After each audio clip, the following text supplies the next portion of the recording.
बिस्मिल्लाहिर्रहमानिर्रहीम। अस्सलाम वालेकुम दोस्तों, क्या हाल है? उम्मीद करता हूँ आप सब खैर खैरियत से होंगे।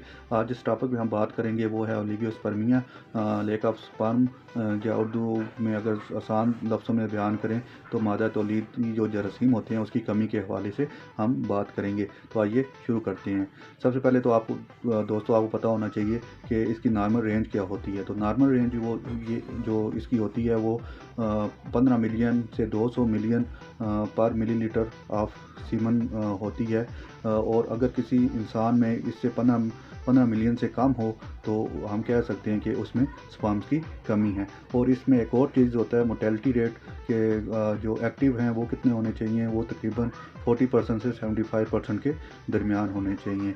तो अगर नहीं है तो इसका इलाज किया जा सकता है। तो हम इसकी इलाज की तरफ जाते हैं कि इसका इलाज किस तरह किया जा सकता है। तो अब इलाज की बात करते हैं। इलाज इसका वैसे तो मार्केट में बहुत सी मेडिसिन अवेलेबल हैं, लेकिन आज जिन दो अद्वियात का मैं ज़िक्र करूंगा वो है एक अजमल दवाखाने की अक्सीर करम टेबलेट और करशी दवाखाने की शरबत फलाद। तो अगर ये दो अद्वियात आप एक माह इस्तेमाल करें तो आपके जो स्पर्म की जो कमी है वो इंशाल्लाह पूरी हो जाएगी।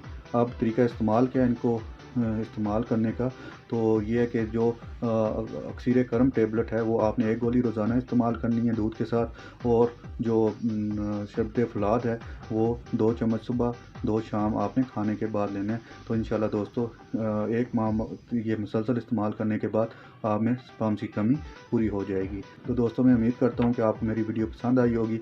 अगर वीडियो पसंद आई है तो कमेंट भी करें, लाइक भी करें और ज़्यादा से ज़्यादा शेयर करें, क्योंकि जब आप शेयर करेंगे तो ये किसी ऐसे बंदे तक पहुंच सकती है जो कि डॉक्टर की फ़ीस अफोर्ड नहीं कर सकता। तो चैनल को सब्सक्राइब भी कीजिएगा।